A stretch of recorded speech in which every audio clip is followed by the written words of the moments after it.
মধুপুরে তুচ্ছ ঘটনাকে কেন্দ্র করে একজনকে কুপিয়ে মারাত্মকভাবে আহত করার অভিযোগ, থানায় মামলা ভুক্তভোগীর স্ত্রী। টাঙ্গাইলের মধুপুর উপজেলাধীন কুড়ালিয়া ইউনিয়নের বানিয়াবাড়ি বান্ধাভিটা এলাকার একটি তুচ্ছ ঘটনাকে কেন্দ্র করে প্রতিপক্ষের ধারালো অস্ত্রের আঘাতে কামাল হোসেন নামে একজন গুরুতরভাবে আহত হয়েছেন। তিনি অত্র এলাকার মৃত মকবুল হোসেনের ছেলে। মধুপুর টাঙ্গাইল প্রতিনিধি বাবুল রানার প্রতিবেদনে থাকছে বিস্তারিত। জানা যায়, গত 2 জুন সকাল 7:30টার দিকে জামাল ও মজনু মিয়া তাদের নিজ কাঁঠাল গাছ থেকে কাঁঠাল পাড়তে গেলে পাশের বাড়ির মৃত ওয়াহেদ আলীর ছেলে মোস্তফা এসে বাধা প্রদান করে। এ নিয়ে তাদের মধ্যে কথা কাটাকাটির এক পর্যায়ে গাছের মালিক জামাল ও তার স্ত্রীকে মোস্তফা ধারালো অস্ত্রের মুখে জিম্মি করে তার বাড়িতে নিয়ে মারধর করতে থাকে। তাদের ডাক চিৎকার শুনে পাশের বাড়ির কামাল হোসেন দৌড়ে গিয়ে তাদেরকে বাঁচানোর চেষ্টা করলে মোস্তফা তাকেও লাঠি দিয়ে পেটাতে থাকে।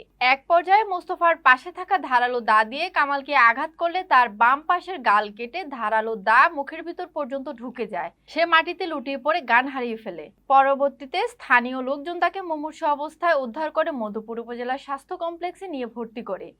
বর্তমানে কামাল হোসেন মুমূর্ষু অবস্থায় মধুপুর হাসপাতালের মৃত্যুর সাথে পাঞ্জা লড়ছে। এ ঘটনায় কামালের স্ত্রী এলিজা বাদী হয়ে মধুপুর থানায় একটি মামলা দায়ের করেছেন। আসামিদের দ্রুত গ্রেফতার করে আইনের আওতায় আনা হবে বলে জানিয়েছেন মামলার তদন্তকারী কর্মকর্তা এসআই হেলাল উদ্দিন।